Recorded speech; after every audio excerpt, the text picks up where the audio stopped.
우리가 계속해서 아가서를 통해서 술람미 여인과 솔로몬의 그 사랑이 깊어지는 것을 살펴보고 있습니다.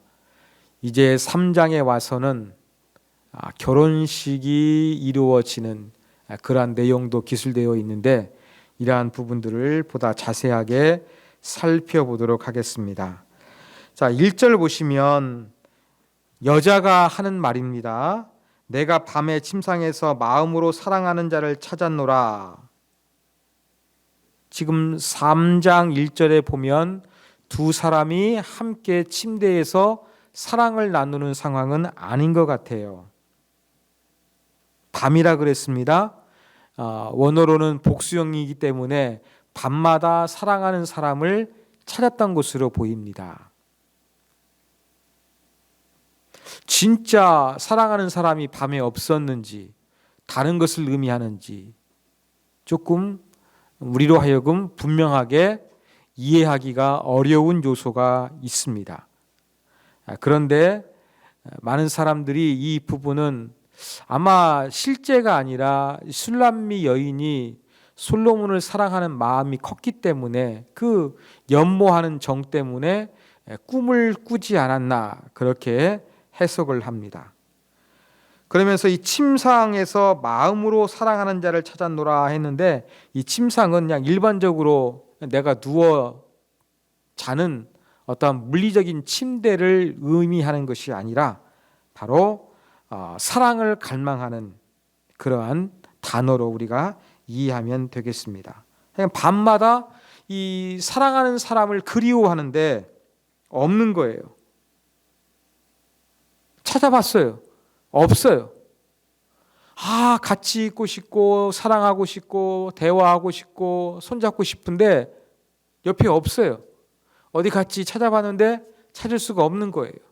이러한 마음이 점점 커지니까 가만히 있을 수가 없던 것입니다. 그래서 2절 보면 이에 내가 일어나서 성 안을 돌아다니며 마음에 사랑하는 자를 거리에서나 큰 길에서 찾으리라 이렇게 생각을 하고서 이제 열심히 찾아다녔습니다. 그러나 사랑하는 사람 솔로몬을 찾지는 못했습니다. 여기에서 보면은 이 여인이 이 솔로몬을 사랑하지만 마음으로 사랑하는 자 그렇게 표현하고 있음을 우리가 조금 눈여겨볼 필요성이 있는 것 같습니다. 자, 침대에서 사랑한 남자를 찾았는데 못 찾았어요. 그래서 찾기 위해서 성 안을 막 돌아다녔어요. 그래도 못 찾았어요. 3절에 보니까 이제 성 안을 순찰하는 사람을 만나서 묻습니다. 순찰하는 사람, 이 성읍을 잘 아는 사람일 것입니다. 성읍뿐만 아니라 순찰하기 때문에 사람이 어디 있는지 잘 알 수 있는 가능성도 매우 높았습니다. 그래서 이 순찰하는 사람들에게 이제 솔로몬에 대하여 물었던 것입니다. 여러분, 당시 거리에는 가로등도 없고 또 이 밤에 적들이 침입할 수도 있으니까 이 순찰하는 사람들이 행동거지가 수상한 사람이 있는지 이렇게 살펴보았습니다. 그러면 앞에 낯선 사람이 보이면 이 밤에 여인이 보이면 순찰하는 사람이 먼저 물어야 되겠죠.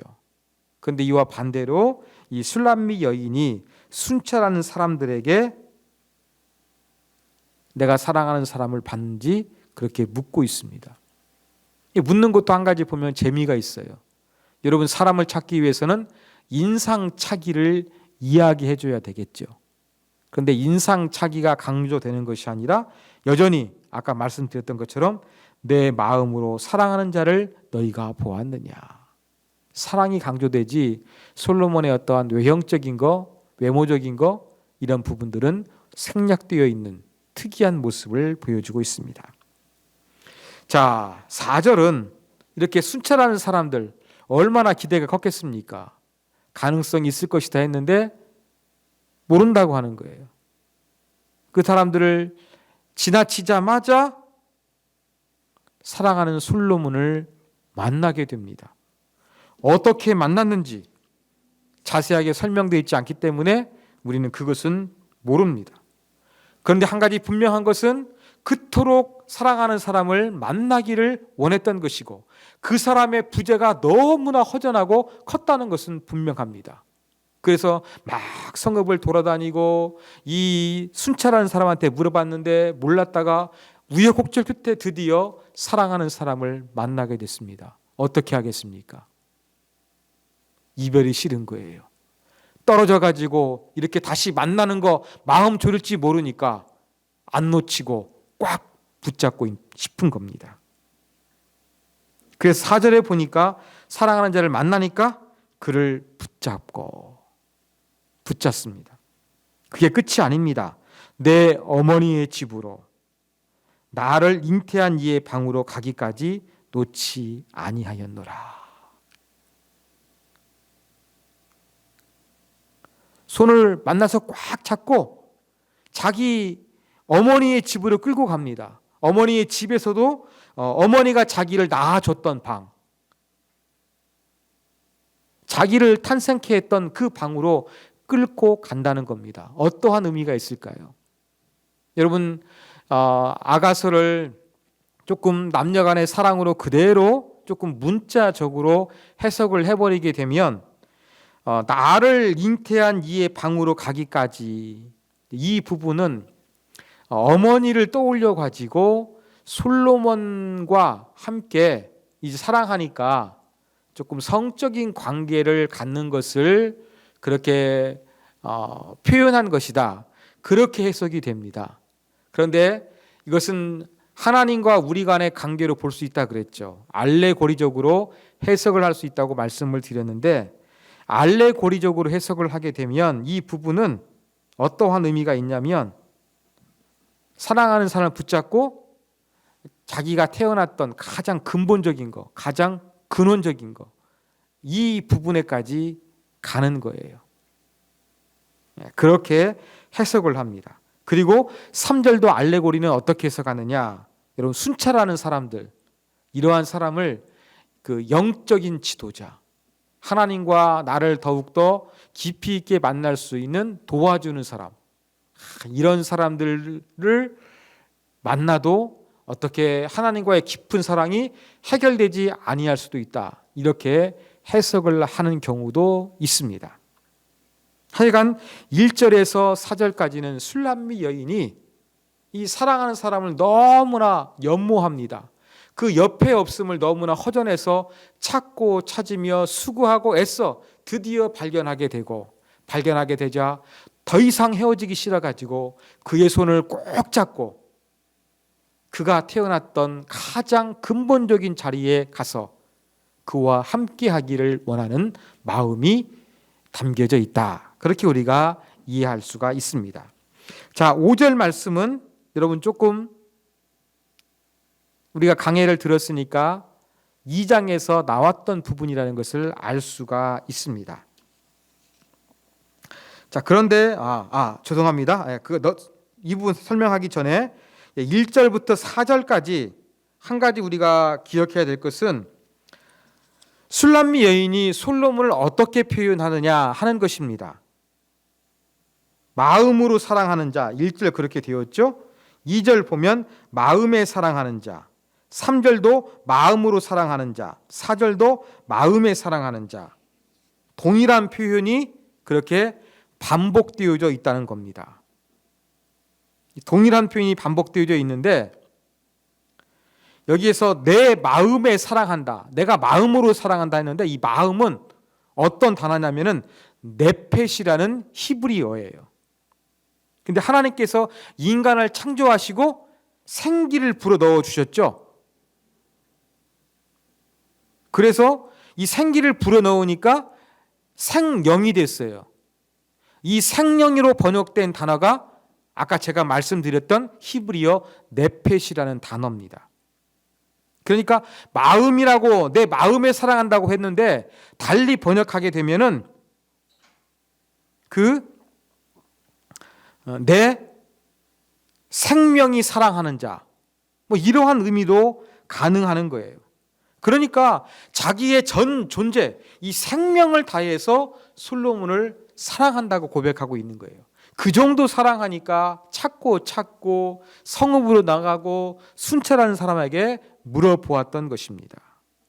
술람미 여인은 솔로몬을 모든 힘과 또 모든 것을 다하여 사랑하고 있음을 잘 보여주고 있습니다. 자, 그러면서 5절은 이제 후렴구와 조금 비슷합니다. 왜냐하면 이것이 2장 7절에서 나왔던 이 기록하고 거의 비슷하기 때문입니다. 한 가지 차이점은 무엇이냐? 2장 7절은 남자가 솔로몬이 술람미 여인을 이제 막 상사병에 걸려서 지쳐있는 사람이었으니까 예루살렘의 딸들아 조용히 해라.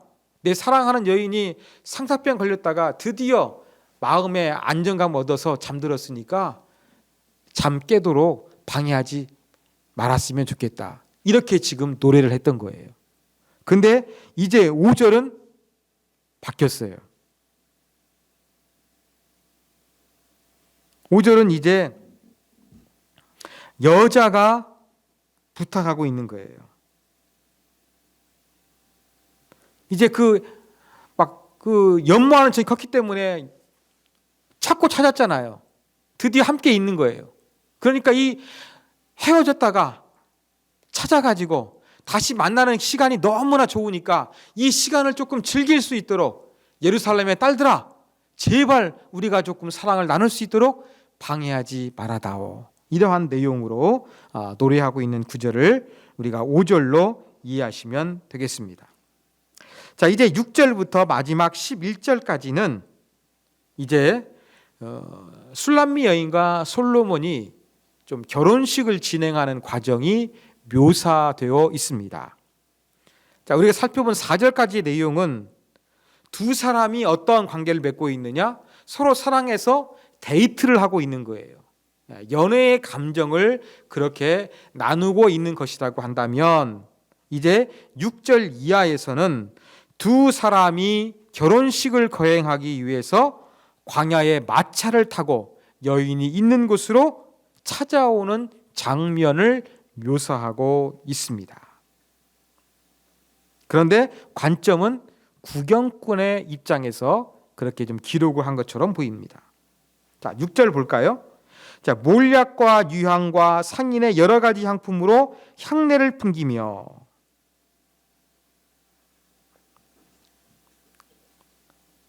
신랑이 신부를 향해서 지금 달려오고 있어요. 결혼식을 할 거예요. 그러면 그냥 오겠습니까? 아니죠. 최고 멋지게 하고 가겠죠. 그러니까 이렇게 몰약과 유향과 향품은 무엇이냐? 그렇게 최고의 그렇게 준비를 해가지고 사랑하는 여인과 결혼하기 위해서 나아가고 있는 솔로몬의 모습을 묘사한 것으로 우리가 이해할 수가 있습니다. 그런데 어디를 지나가게 됩니까? 6절 뒷부분에 보면 거친 들이에요. 거친 들은 광야를 의미합니다. 솔로몬이 지금 어디로 올라오느냐? 예루살렘으로 올라오고 있는 거예요. 근데 예루살렘에 가기까지는 광야를 지나가는 거예요. 광야를 지나가다 보면은 지금처럼 그렇게 아스팔트된 도로가 전혀 없었죠. 그냥 모래 사막길일 것입니다. 그러니까 이 모래 사막에서 뭐가 나는 겁니까? 연기 기둥. 7절 보니까 어때요? 가마, 마차를 타고 와요. 근데 말이 달리니까 자연스럽게 사막에 먼지가 날 수밖에 없는 거예요. 그래서 지금 솔로몬은 술람미 여인과 결혼하기 위해서 자기를 잘 단장했어요. 향품으로. 그런데 이제 말발굽을 밟으면서 달리다 보니까 어때요? 광야에 거친 들에 연기가 있는 거예요. 그러니까 조금 좋은 향품이 나는 거, 그다음에 말이 달리니까 뭐 광야에서 연기가 나는 거 조금 대조가 되는 것처럼 보입니다. 그러나 이 모든 것이 전부 다 뭘 상징하고 있습니까? 빨리 사랑하는 여인과 결혼하기 위해서 최고로 준비하고 향기로운 모습을 한 채 아름다운 모습으로 단장을 하고 여인을 향해서 최고의 성령으로 달려가는 이러한 모습이 지금 묘사되고 있는 것입니다. 자, 향기내를 풍기고 또 막 연기 기둥을 하면서 오는 사람이 누구인가? 7절 보니까 솔로몬의 가마라. 신랑이 지금 가마를 타고 오고 있는 거예요. 그런데 이스라엘 용사 중 60명이 둘러싸여 있다. 그렇게 이야기를 합니다. 여러분, 결혼식 할 때에는 우리가 뭐 한국의 결혼 문화 보면은 신랑의 친구들이 함을 가지고 뭐 가는 경우 있지 않습니까? 이스라엘도 결혼할 때 이렇게 신랑을 축하하면서 함께 가는 신랑의 친구들이 있었습니다. 그런데 7절에서는 이러한 친구들이 아니라 어떤 사람이 기록되어 있습니까? 이스라엘 용사 중에서 60명이 솔로몬은 왕이니까 그를 에스코트, 보호하고 있는 거예요. 근데 솔로몬을 보호하는 사람도 어떻습니까? 칼 잡고 싸움에 익숙한 사람들, 그리고 밤의 두려움으로 말미암아 각기 허리에 칼을 찾느니라. 칼도 가지고 있고 무기도 가지고 있어. 완전 무장을 하고 있고 또 무기를 잘 사용하는 사람들, 왕의 근위대 사람들이겠죠. 왕을 지키는 아주 좀 싸우는 무력이 아주 컸던 그러한 사람들이 지금 솔로몬 옆을 호위하면서 솔로몬의 마차가 달려오고 있는 것을 이제 이야기합니다. 그러면서 9절은 이제 그 솔로몬의 가마에 대해서 이야기합니다. 자, 솔로몬 왕이 레바논 나무로 자기의 가마를 만들었다. 최고급 재료, 그 당시 최고의 어떠한 집을 짓는 그러한 최고의 재료는 무엇이었느냐? 목재를 사용할 때에는 레바논의 나무였습니다. 여러분, 레바논의 백향목 같고라는 그런 표현이 있지 않습니까? 그리고 솔로몬이 성전을 건축할 때에 이 레바논에서 백향목을 수입해 왔습니다. 쉽게 말해서 최고급 자재를 들여서 이제 마차를 만들었고 이것을 타고 오고 있다는 것입니다. 근데 10절은 이 마차에 대해서 다른 재료를 이야기하지요. 마차 안에 그 기둥들이 있잖아요. 은으로 포장이 되어 있습니다. 그리고 마차 바닥 금입니다. 그리고 그 마차 안에 사람이 앉을 수 있는 시트 자리는 어떻습니까? 왕의 상징인 이 자주색 깔개가 깔려 있다는 것을 이야기합니다. 이걸 볼 때의 금은 뭐 이렇게 자색 깔개, 레바논의 나무들, 그러면 그 당시 구할 수 있는 최고의 재료를 가지고서 만들어진 아름다운 화려한 마차임을 알 수가 있습니다. 근데 여기에 조금 더 특이한 재료가 한 가지 더 있습니다. 무엇입니까? 예루살렘 딸들의 사랑이 엮여져 있구나.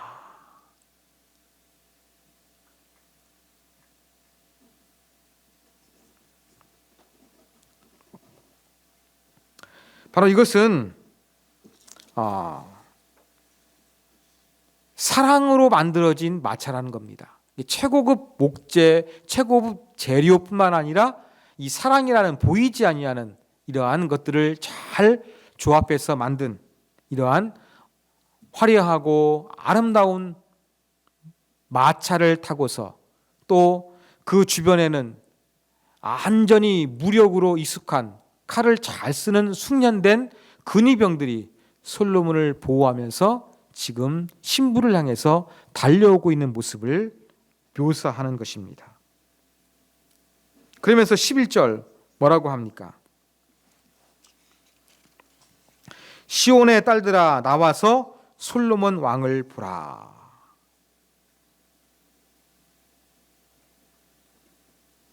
이제 솔로몬 왕을 보라고 이야기합니다.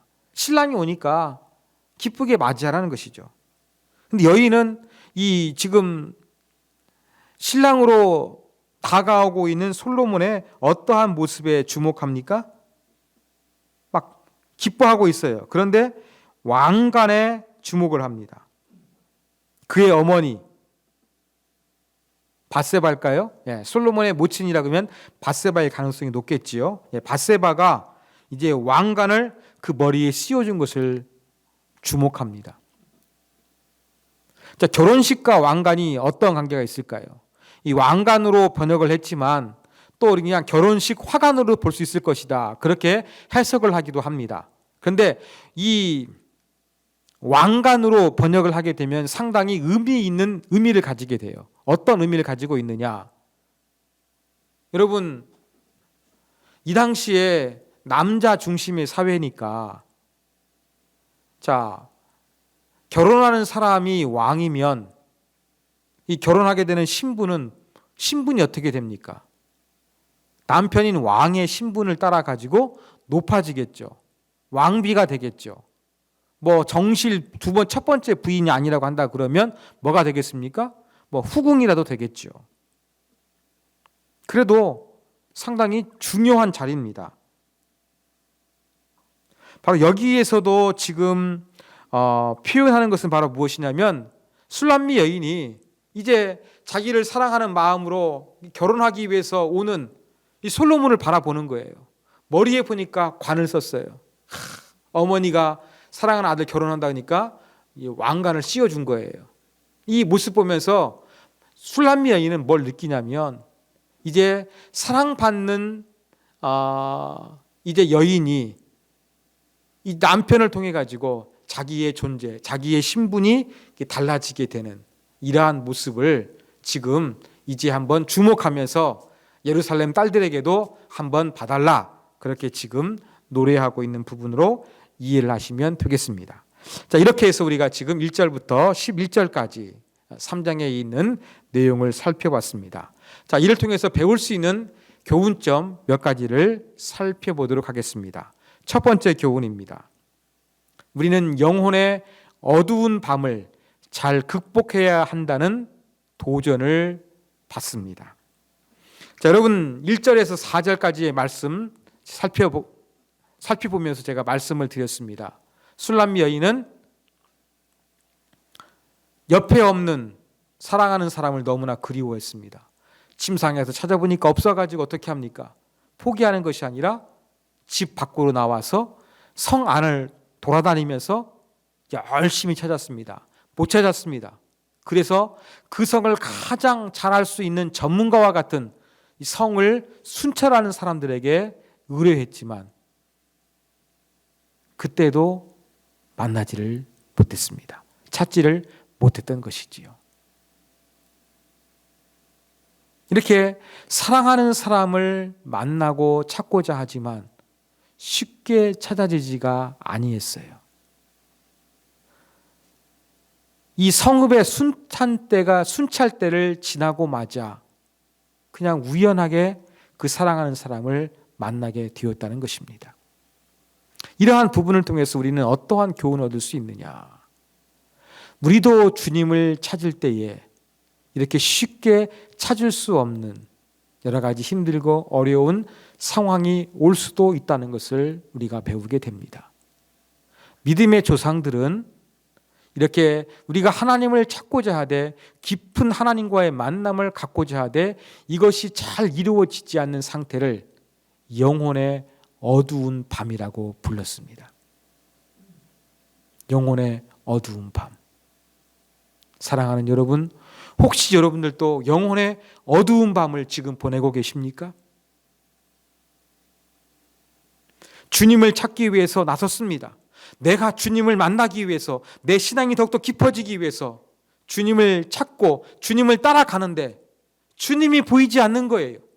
주님의 뜻이 무엇인지 모르는 거예요. 주님이 나를 어디로 이끌어 가시는지 그것을 깨달을 수가 없는 거예요. 더 깊은 기도하기를 원하는데 기도가 나오지 않는 거예요. 하나님을 알고자 하기 위해서 찬양을 부르고 말씀을 보지만 여기에서 깨우침이 없는 거예요. 바로 이게 전부 다 무엇이겠습니까? 영혼의 어두운 밤입니다. 하나님을 찾고자 하되, 하나님을 알고자 하되, 하나님과 더욱더 깊은 관계를 맺고자 하되 노력하지만 이것이 이루어지지 아니했을 때 우리는 지쳐갑니다. 이것이 바로 영혼의 어두운 밤입니다. 이러한 영혼의 어두운 밤이 올 때 사랑하는 여러분, 포기하지 마십시오. 주님이 우리를 만나 주실 것입니다. 아까 말씀드린 대로 성을 순찰하는 자를 영적인 지도자라고 우리가 한번 생각해도 좋습니다. 나에게 영적인 유익을 도와줄 수 있는 어떠한 목회자나 신앙이 깊은 사람, 영적인 멘토가 없다 할지라도 여러분 포기하지 마십시오. 영혼의 어두운 밤을 잘 극복하게 되면 주님을 만나게 될 것입니다. 지금도 여러분도 하나님의 뜻과 하나님을 깊이 알기 위해서 찰흙 같은 어두움을 지금 왔다 갔다 힘들게 노력하고 계십니까? 두려워도 무서워도 포기하지 마십시오. 아, 내가 영혼의 어두운 밤 가운데 있구나. 밤이 계속되지 아니하고 언젠가 새벽이 찾아오고 해가 뜨는 것처럼 내 영혼도 어두운 밤이 지나 주님을 깊이 있게 만날 그 시간이 반드시 올 것이다. 이러한 확신을 가지고 영혼의 어두운 밤 가운데서 믿음으로 인내하시고 승리하시는 우리 모두가 되어야 할 것입니다. 이것이 첫 번째 교훈입니다. 자, 두 번째 교훈은 우리는 하나님을 만나면 단단히 붙들어야 함을 우리가 두 번째 교훈으로 삼을 수 있습니다. 자, 이렇게 술한미 여인이 솔로몬을 찾기 위해서 많은 시행착오를 겪어가지고 결국 솔로몬을 만나게 되었다고 말씀을 드렸습니다. 그러니까 술람미 여인이 어떻게 했습니까? 덥석 손을 잡고는 안 놔주는 거예요. 또 헤어질지 모르니까요. 그 손잡고 어떻게 합니까? 어머니의 집, 자기를 낳아준 어머니의 방으로 데려갑니다. 이게 무슨 의미가 되겠습니까? 그만큼 자기 존재의 근원이 되는 것으로부터 사랑하는 사람과 연결하고 싶고 그 공간 안에 함께 있고 싶은 거예요. 사랑하는 사람을 만나서 손 잡은 것이 아니라 내 존재의 근원이 되는 그 밑바닥까지, 기본적인 그 부분까지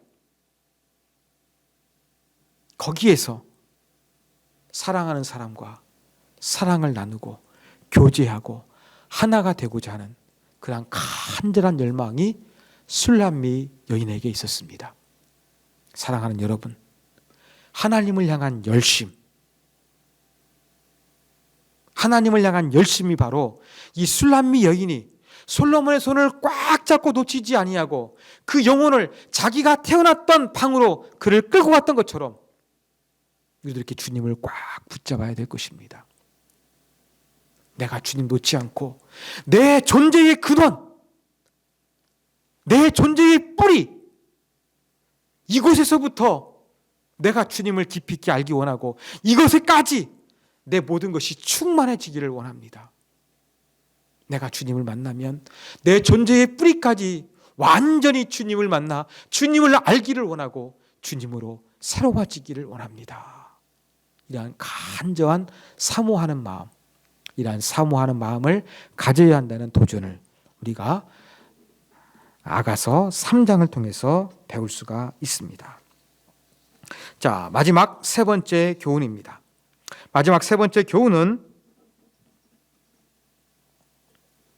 주님에 대한 사랑은 결혼식으로 연결되어야 한다는 것입니다. 두 번째 적용하고 조금 좀 비슷하기도 하지만 또 표현이 다르니까 그래도 우리가 다시 한번 이 부분을 살펴봤으면 좋겠습니다.